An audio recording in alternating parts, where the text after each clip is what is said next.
Hello guys, आपका मेरे channel smart study में स्वागत है। आज हम शिक्षा निदेशालय की तरफ से दी जाने वाली कार्यपत्रक नंबर 19 करेंगे, जो कि क्लास 7th की है और सब्जेक्ट है विज्ञान। ये वर्कशीट 21 सितंबर 2021 की है। तो आइए शुरू करते हैं आज की वर्कशीट। पाठों में पोषण प्रमुख शब्द। हम चैप्टर को समझ चुके हैं, अब मेन जो इसके कीवर्ड्स हैं उनको समझते हैं। स्वयं पोषण।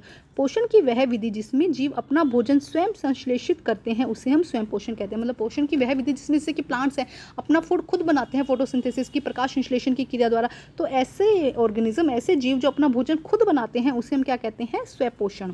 विषम पोषण। पोषण की वह विधि जिसमें जीव अपना भोजन अन्य पादप या जंतुओं से प्राप्त करता है विषम पोषण कहलाता है। मतलब ऐसा पोषण की ऐसी विधि जिसमें क्या करे, पोषण जो जीव है वो अपना भोजन या तो दूसरे एनिमल से या दूसरे प्लांट से लेता है। जैसे हम इसके एग्जांपल हो गए, तो ये क्या है, हम या तो हम प्लांट खाते हैं या फिर हम क्या कहते हैं दूसरे ऑर्गेनिज्म, दूसरे जंतुओं को खाते हैं। तो इस तरह के जीव को हम क्या कहते हैं? विषम पोषी। परजीवी। एक जीव, चाहे वो पादप या जंतु, जो अन्य जीव के शरीर के अंदर या उसके शरीर पर रहता है और उससे अपना पोषण प्राप्त करता है, उसे परजीवी कहते हैं। तो ऐसा जीव जो दूसरे जीवों के ऊपर रहता है या उसके शरीर के अंदर रहता है उसे हम क्या कहते हैं? परजीवी कहते हैं। जैसे कि देखो यहाँ पे आपको येलो येलो नजर आ रहा है, ये क्या है? अमरबेल। ये क्या है? एक दूसरे ग्रीन प्लांट के ऊपर सर्वाइव कर रही है। तो यहाँ पे जो अमरबेल है वो क्या होगी? परजीवी। और जो ग्रीन प्लांट इसे अपने ऊपर रहने दे रहा है, इसे पोषण देता है, उसे हम परपोषी कहते हैं। देखो क्या कहा जाएगा?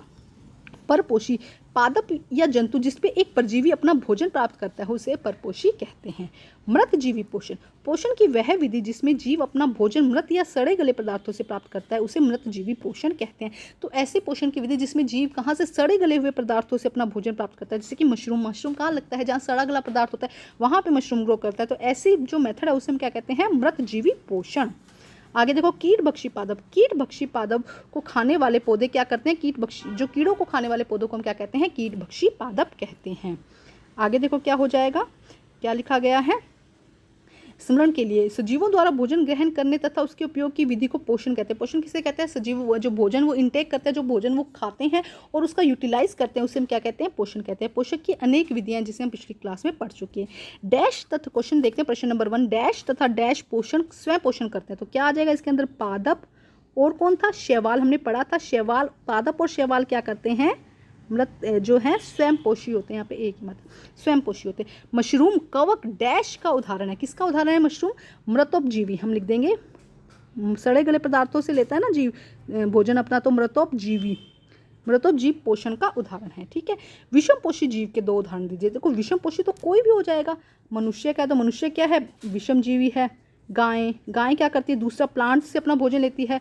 भैंस कह दो, यहाँ पर बिल्ली कह दो, चूहा कह दो, कुछ भी एग्जांपल दे दो जो दूसरों से बना बनाया फूड खाते हैं, उसे हम क्या कहते हैं? विषम पोषी जीव। कीट। आगे क्या? निम्नलिखित प्रश्नों के सही कथन चुनना है कि कीटभक्षी पादप अपना पोषण केवल कीटों से प्राप्त करते हैं। हम यहाँ लिख देंगे कि हाँ, कीटों से ही प्राप्त करते हैं अपना। ठीक है। अमरबेल जीव का एक उदाहरण क्या है? अमर जीव एक परजीवी का उदाहरण है, तो इसका आंसर हो जाएगा यस। देखो यहाँ पे केवल लिखा है, अगर यहाँ पे केवल नहीं लिखा होता तो हम लिख देते कि हाँ कीटों से प्राप्त करता है, लेकिन कुछ अमाउंट वो रूट से भी लेता है, तो इसका आंसर क्या हो जाएगा? यहाँ पर गलत हो जाएगा। ठीक है। तो ये थी आज की वर्कशीट कंप्लीट करके अपनी टीचर से चेक करवाइए और प्लीज़ मेरे चैनल को लाइक कीजिए, सब्सक्राइब कीजिए और शेयर कीजिए। Thank you guys.